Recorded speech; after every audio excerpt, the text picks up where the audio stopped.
Okay, today is Chapter 9, Section 1, Compound Inequalities.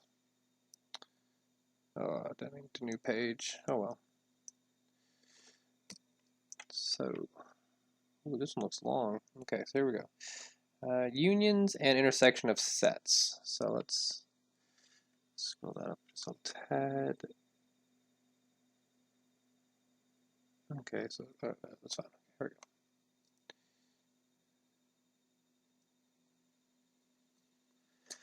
We've already learned how to graph linear equations and to express the solution sets in interval notation and in set builder notation. Now we will solve compound inequalities that involve the union or intersection of two or more inequalities. So the definition of A union B and A intersect B. The union of sets A and B denotes A, and then there's a U, and that's, kind of really helps you remember union, right? A U B is a set of elements that belong to set A or to set B or to both sets A and B. Okay, so union, you want to just think about a union of anything, right? If the union is you bring things together. So the union of sets A and B are the elements that are in both A and B combined. The intersection of two sets A and B, denoted by A and then the U sign is upside down, is a set of elements common to both A and B. So basically, if the union is everything in those two sets, the intersection is just where they intersect, where they overlap. And while I'm at it, I'm probably going to be doing a lot of snipping here because their graphs are just a lot prettier than what I can make, and I feel like it's easier on your eyeballs if you see something a lot more precise than what I can draw, and it would really help. And we'll see that with hopefully maybe the first example. This is good. Okay, so our concepts here.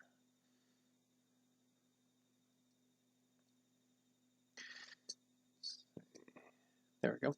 Okay, so the concepts of the union and intersection of two sets are illustrated in these figures right here. So we see for the top one, the union, okay, is everything, right? It's everything between the two sets A and B and everything in between, right? Whereas the intersection is just where those two overlap one another, right? Oh, so maybe cover that up a little bit. There we go. Okay. So example 1. So I might, like I said, I might just snip this whole thing.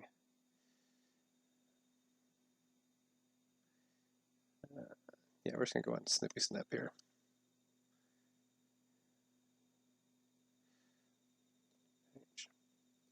Okay. So example 1, finding the union and intersection of sets. So if we have these sets, okay, these sets are A, they're named A, named B, and named C. Okay, we're gonna look for the union of A and B. So basically all the elements in both A and B. We're going to look for the intersection of A and B, so only the elements that both of them contain, and then the intersection of A and C, again, only the elements that both of them contain. Okay, so let's start with A union B. So I'm looking at this one and this one. Okay, so we'd say they have an A, they have a B, they have a C, D, E, F. Okay, so right away I can just say, all the sets in A are going to be in the union, and that's what we do see, A, B, C, D, E, F. Okay. Well, B has A, C, E, which is, what we see here, A, C, E. But it also has G, I, K. So G, I, K is also part of the union of sets. So again, it's literally everything that you see in A and B. So everything here, everything here. But, there's really no need to repeat saying A, C, and E because we've already taken care of that here. Okay? So the union is just everything that you see, period. All right, now the intersection will be the points that will be the elements that they share, that overlap one another. Okay, so both of them do have an A. That's good, and of course that's reflected down here. They both don't have B's, but they do both have C's. Okay, they both don't have D's. They both do have E's. They both don't have F's. They both don't have G's, I's, or K's. And of course you see that down here because, well, I snipped it all, right? Made it easy on all of us. Okay, and lastly, we're going to look at the intersection of A and C. So looking at A and C, they don't share A, they don't share B, they don't share C, they don't share D, they don't share E, they don't share F. Well, okay, so nothing in A is in C. And then G is not in A, H is not in A, all these are not in A either, okay? So the intersection of A and C, they share nothing, or in other words, the empty set, okay?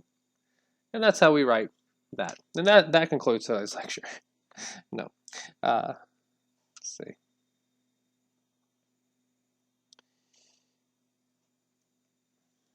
Okay, this is where I really want to start snipping graphs.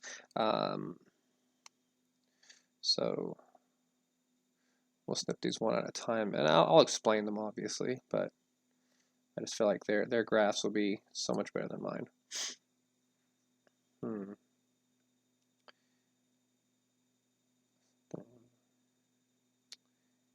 Maybe I don't have to. Okay, so I'm gonna try. Let's try this. Let's actually. Maybe I could do it better. Who knows? Okay, well, I'm already starting off bad. I might want to make that white. Okay, that is a very straight line thanks to my line tool. Okay, let's see. What are we going to? 3, 5. So let's do this.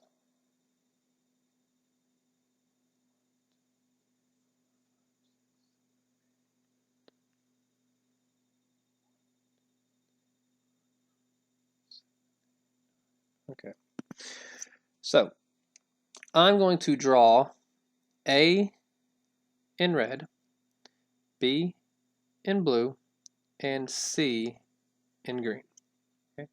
So if I want to draw A, it says A such that, it says X such that X is less than 3.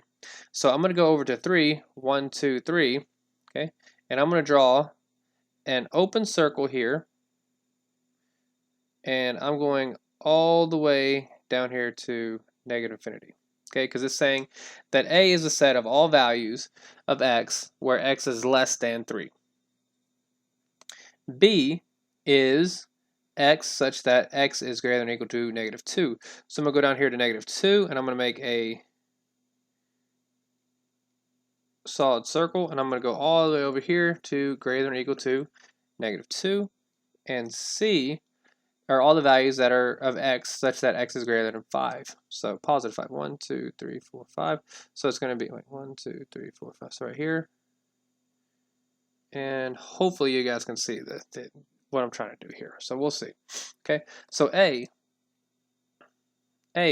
is A intersected with B. So if A is intersected with B, I'm going to look for where A and B overlap. So where A and B overlap will be where the red and the blue overlap one another.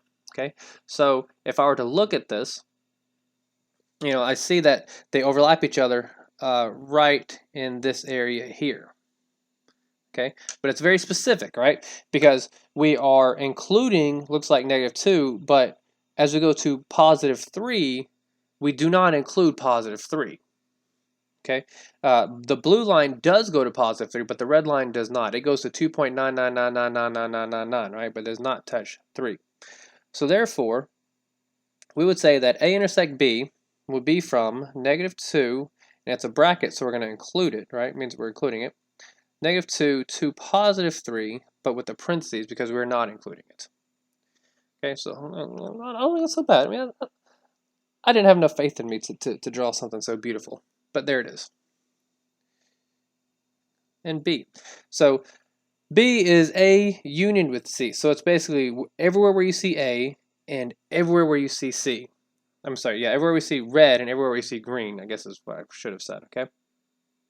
So where do I see everywhere where I see red? Well, I see everywhere red from, it looks like, from negative infinity all the way to positive 3, but not including positive 3, right?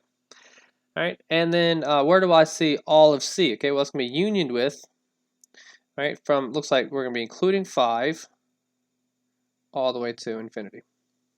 And that's it, right? So this concludes the lecture. No. All right, that's the last time I'm going to use that joke. Anyways, that's example 2. Man, my drawings are so much better. Look at that. Look at these messy graphs. Psh. All right, so we're gonna steal this one though. We're just gonna straight up steal this one.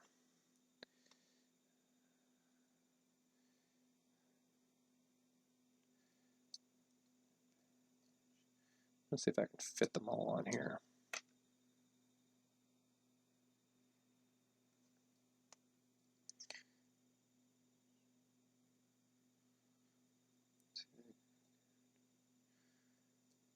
Yes, I sure can. Okay, so here we go. This reads, find the union or intersection as indicated. Write the answer in interval notation. So A is we're wanting from negative infinity to negative 2, but not including negative 2. Okay, and we see that drawn here. And then from negative 4 to positive 3, including negative 4, but not including positive 3. And real quickly, maybe my choice of open circles and closed circles might not have been the best choice. I guess I forget that this book uses parentheses. So it would have been a bracket here going to the right, a parentheses here going to the left, and then a bracket here going to the right. Okay, so closed circles, they are the same thing as brackets because they include it, right? And then open circles are the same thing as parentheses because they don't include it. So sorry about that. Hopefully it's not too confusing. Anyways, what were we on? And yeah, negative 4 to positive 3. So we see negative 4 and positive 3 right here. Okay, so we would be looking at these two graphs, and of course I drew them on top of one another on the previous slide. Okay, but if we're wanting the union of these two graphs, we would ask ourselves, okay, so where do these graphs exist? All right, so they overlap. You know, you basically it's additive. You know, unlike intersection where you just cut off exactly where they overlap, the union is just literally everywhere where you see that color, just somewhere. Okay, and then of course you would see that color everywhere from negative infinity to positive 3.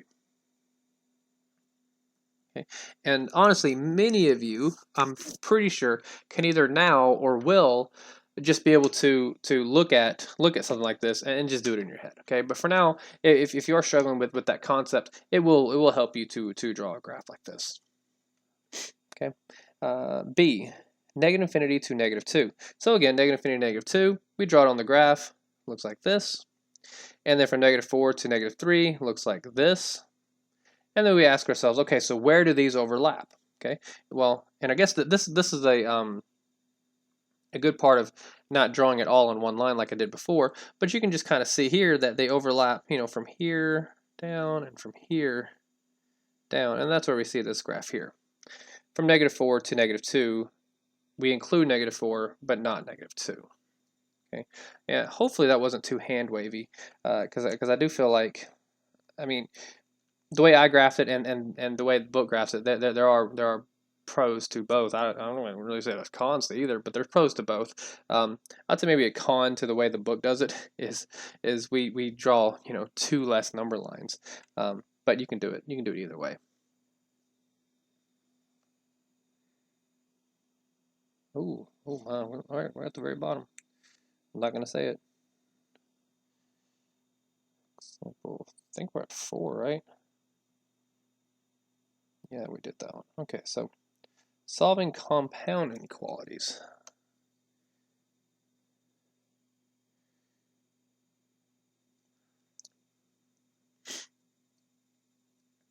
Okay, so the solution to two inequalities joined by the word "and" is the intersection of their solution sets. For example, to play in a golf tournament for juniors, a child's age X must be at least 8 years and no more than 16 years. This is translated as X has to be greater than or equal to 8 and X has to be less than or equal to 16. The word "and" joins the two inequalities and implies that we want the intersection of the individual solution sets. Okay, so solving a compound inequality with the word "and."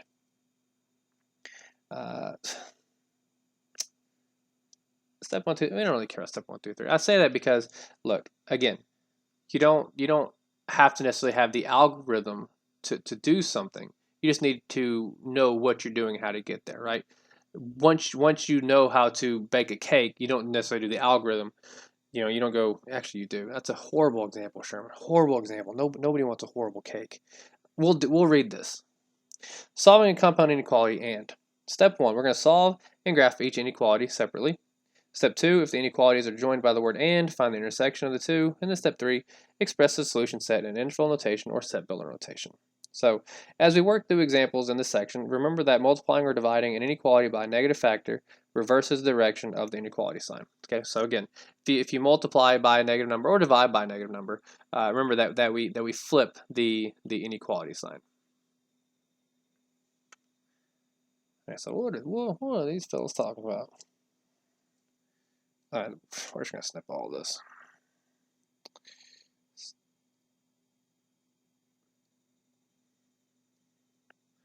Here we go.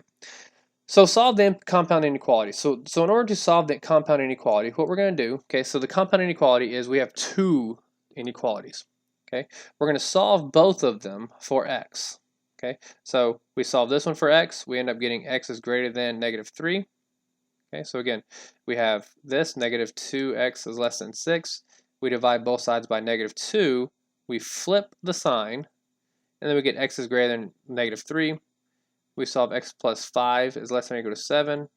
We solve it for x, and we get the inequality x is less than -2. Okay, so if we were to graph x is greater than -3, that's this pink line here. We graph that. And then we graph the x is less than or equal to 2, so we graph that here. And then it is an and, right? An and means that it is an intersection, right? So we're going to be looking here and seeing where they intersect one another. And we see that they intersect from -3 to +2. Okay. And I think it's only fair. Maybe I draw the next one, right? I can't just be snipping all these graphs and let the book do all the work. Can let them do all the heavy lifting. What's wrong with me? I'll take it back. I think the book can do all the heavy lifting. I mean, let's see. Is there really anything I'm missing here that I should be doing? You guys know that I don't take the lazy way out, right? We're gonna snip all this. We're taking the lazy way out.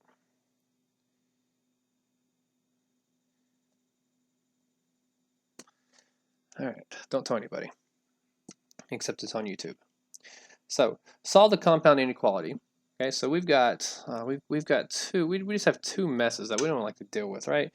All right, we don't like fractions and we don't like decimals, and we got decimals here. But once again, it's not going to be too hard if we try to solve for a. All we got to do is solve for a. We've done this plenty of times before. So if we solve for a, we have a is less than a -3/2, and we have a is greater than 5.5. Okay, so that's just the algebra there. And again, I feel like you know how to do this, do that part by now. If not, it's going to be one heck of a struggle for you from here. Okay, so if I were to graph these, if I graphed a is less than 3.5, obviously we just go here to 3.5, go left. A is greater than 5.5, we go to 5.5 and go right. Right. This is a compound inequality with the word and. Okay, so that word and means, again, it's both. It's an intersection. So let me actually take a step back. I mean, it said it earlier, but just maybe try and help you out. Okay, so the U means union, right? And the upside down U means intersection. Okay, in some textbooks, they look like this. Okay, and I'm introducing that because of the word and here. Okay, the word and, right, is an A, and you can just kind of think of intersection being the A there. Okay, so and is the same thing as intersection because, if we were using that notation, then you would just say, and, A and D. Maybe let's do this. Let's put the little thing there and put and. Boom. Okay, we'll keep that there. So if you look at these notes with no context, you're gonna be wondering what the heck is this. But if you watch the lecture, you're gonna know. Anyways, back to the problem. This is an and, so we would say, okay, so where do these two graphs intersect? Well, nowhere, right? Nowhere do you see the pink and the blue running over each other, right? So therefore, we can say that the intersection, well, there is no intersection, right? The solution set is the empty set. Okay. Ooh, we're just gliding right along. This is how you do it right here. Hang on, let's see, 6. Just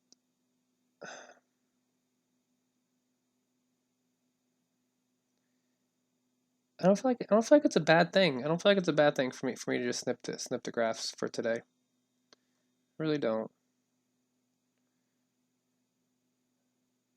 At least I'm explaining, you know, everything from here on out, but I don't think it's a bad thing.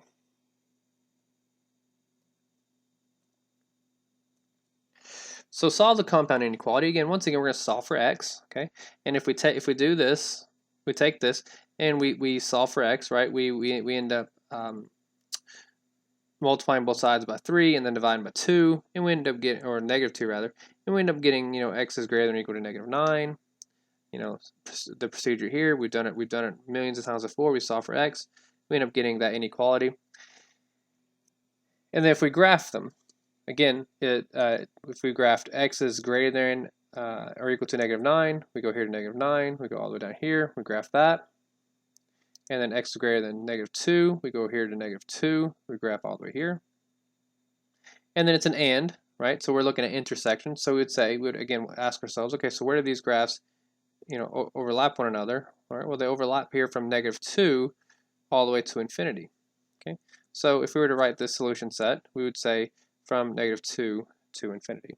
And of course, in set builder, that's how you write in set builder. Again, we would say, you know, a little curly brace there, you know, x and the vertical line such that, so that means x is such that. Well, what should x be? What's such that x, right? Well, that'd be x is greater than negative 2. So that's the set builder notation.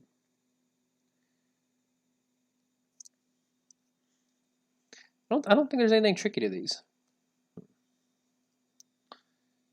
And again, I feel like many of you, by the end of this section, or at least going into college algebra, you'll be able to do a lot of these in your head. All right, so here we go. Three-sided inequalities. Three-sided inequalities. We can do this. We're just going to snip all this and do it together. So let's first, we'll do it here. Let's first read this. So an inequality of the form a is less than x, which is less than b, is a type of compound inequality, one that defines two simultaneous conditions on x. Okay, so what we did before this, you know, excuse me, we had two separate inequalities, and we combined these two with the word and. Okay. This time we're going to have essentially two inequalities. All right, one equality is x is greater than a, or a is less than b, and the other one is x. I'm sorry. Let's start over because I think I messed that up. We're going to have two inequalities here. One of them is that a is less than x, and the other one is that x is less than b. Okay, and then by transitive, we could say that, you know, a is less than b. Okay, so what we're going to do here is we're going to solve for x, and then we're just going to, and you know, actually you don't really have to graph it either, but we will. Okay. Okay. So if we take this inequality, which is blue, and I'm looking here, what I need to do is solve for x. I need to isolate x by itself. Okay. And in order to isolate x by itself, I need to treat it kind of like I would an equality, right? With an equality, what I do to one side, I do to the other, correct?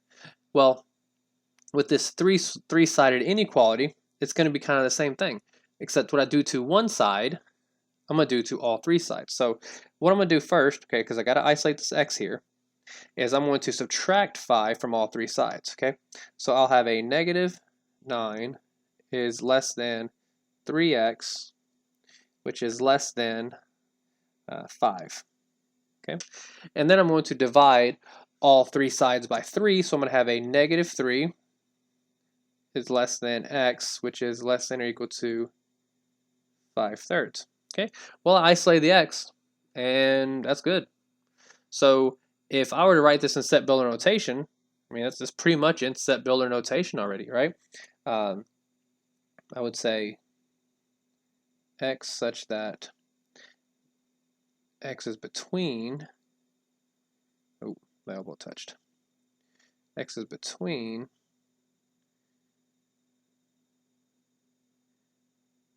these. Okay. And then if I were to put this in internal notation, well, you can imagine, and I'm just going to snip this interval, you know. We're going to snip that interval. Just like that.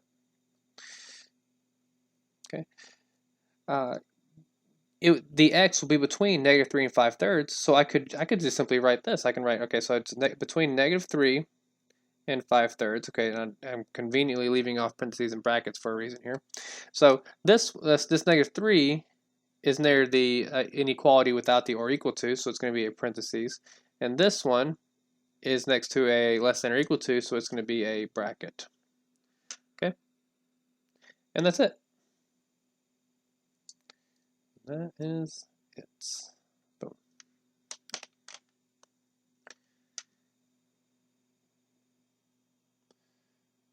Oh, this one looks fun.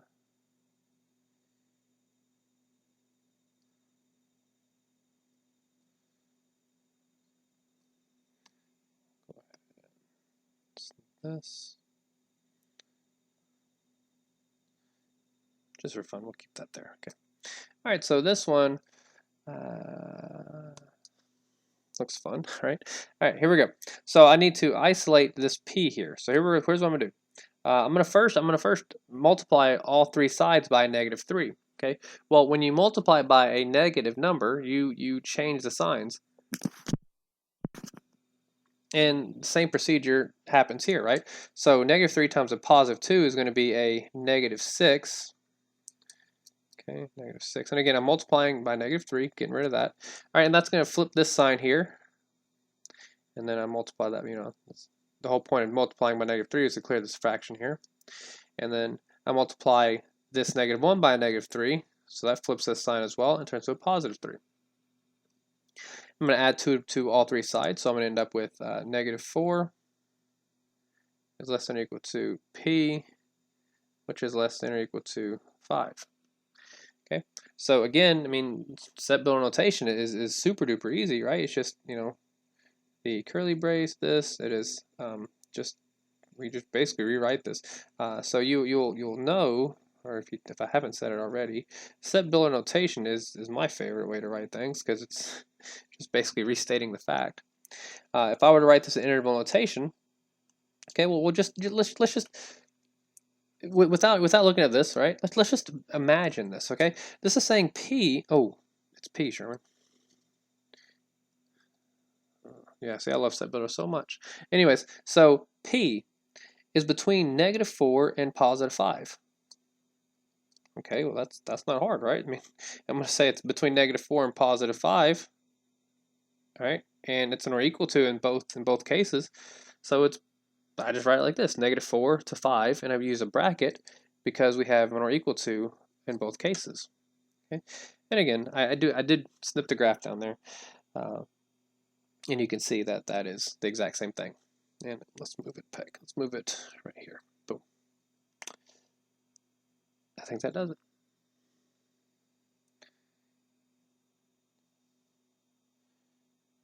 Got only 12 examples today. Example 9. Ooh, okay, now we're gonna get to the ors. Okay, so it's interesting. We did the and, then the compounds, or not compounds, the three-sideds. Okay.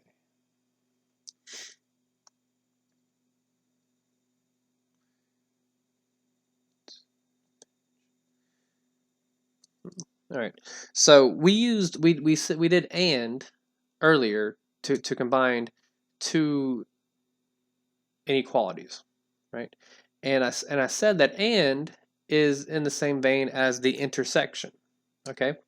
Well, or is going to be the same thing as the union.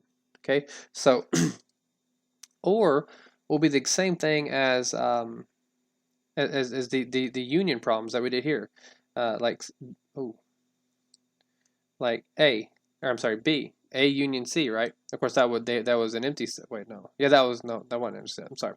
A union C was all the elements that were in A and all the elements that were in C, and then we just combined them. Okay, so we've done this before, but now we're introducing the word or, right?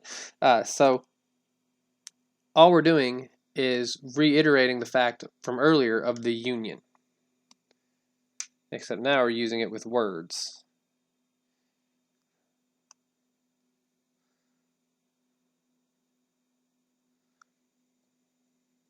Okay, so here we go. We have these two inequalities combined by the word or. Same procedure. What we're going to do is we're going to solve for x, or in this particular case, y. I'm really messing up my letters today, aren't I? So we're going to solve for y, and notice how same thing here. We're solving these inequalities for y. We've done this before. We're halfway through the semester. You've done this dozens of times, if not hundreds of times. Okay, so we end up with two inequalities. Y is less than -3 and y is greater than or equal to -2. Well, if you graph them, okay, we have that. But again, it's an or. It's an or, so it's a union. So we would say, okay, so where on the graph do both this pink line and this blue line exist? Okay, well, they exist here. So if I were to write this in interval notation, or we'll start with set builder. Well, again, I said I like set builder because it just restates the fact, right? Well, y such that what? What should y be? Well, y is less than -3, and that's what we see here. Or y is greater than or equal to -2, what we have here. See, isn't that easy? Don't you like set builder as well? You just basically restate what you did. And interval notation, again, you'll probably be able to do this in your head, but for those of you that are struggling a little bit, you can graph it, and we can see here that this exists from -infinity to -3, and we see that here, and that it exists from -2 to +6, which is, I'm sorry, to positive infinity. I said 6, but yeah, to positive infinity, and of course we see that here. Okay, so again, and is let's do this. And is just the intersection, or is just the union. That's it. And I had to give that its own page, just to really show that it's important.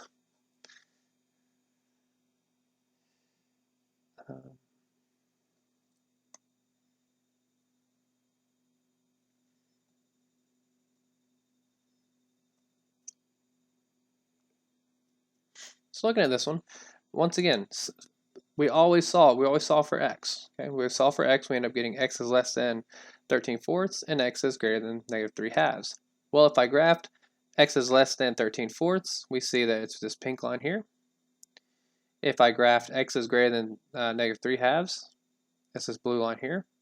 And then it's an or is the same thing as union, and union is everything that you see. Okay, well, the pink line goes from here to here. Actually, let's see, this. The pink line goes from about here to here, and the blue line goes from about here to here, to infinity. All right, so the pink line pretty much takes care of -infinity all the way to -infinity. The blue line takes care of all the numbers to infinity, and they even overlap. Okay, so this tells me that the solution set is all real numbers. Okay, that this graph exists everywhere. That this compound inequality, when you solve for it, it exists everywhere. And that is indeed the solution. X such that x is a real number, and of course, or you could write it in interval notation as -infinity to positive infinity.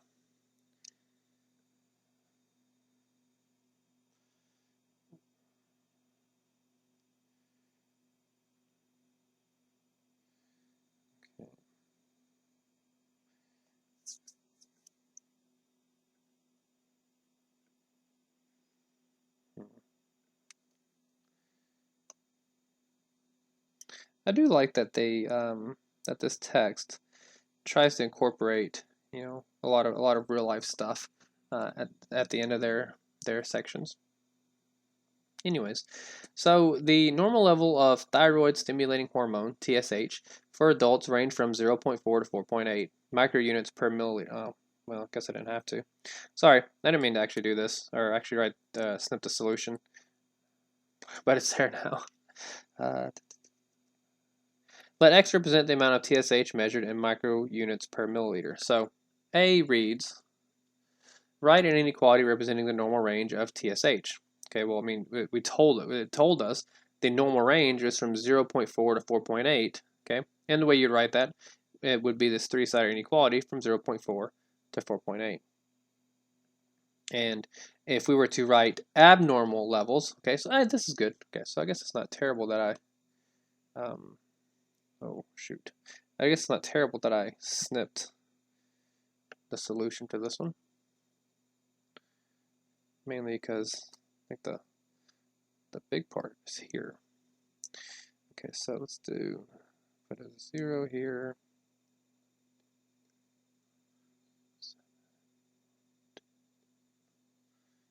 Okay, so if I were to say that the normal levels were between 0.4 and 4.8, so 0.4 would be about right here, here-ish, right? And all the way to 4.8, so 1, 2, 3, 4, and then about 4.8 about right here. Okay, so that's the normal levels. Okay, well, how would I represent the abnormal levels? Okay, abnormal levels. Sorry. So if we want to write a compound inequality, all right. Well, the abnormal levels are all the values that are not normal, right? So all the values to the outside of that blue line. Okay, and in this particular case, you'd have to write two separate equations. All right, those two separate equations, of course, you can see them. It's not a secret. Would be that x has to be less than 0.4, which makes sense, right? Here's 0.4, and or because we're not doing a intersection here, or x has to be greater than 4.8. When I said and, I meant just like and this part of the solution. So hopefully that's not confusing. And of course that makes sense, right? All these values down here. And I saw that example 12 was also a word problem, so let's see if I can not snip. Yeah, I guess that's fine. Guess I didn't have to do that. So we'll put this on new page. Okay, so this reads that the sum of a number and 4 is between -5 and 12. Okay, so the sum of a number and 4, so x plus 4, right? We agree that that is the sum of a number and 4, okay? It's going to be between -5 and 12, so between -5 and 12. And it says find all such numbers, so all we have to do here is subtract 4 from both sides. And so when we do that, we get -9 is less than x is less than 8. And those are all the sums of the numbers between -5 and 12. And that's it, I guess. Maybe not.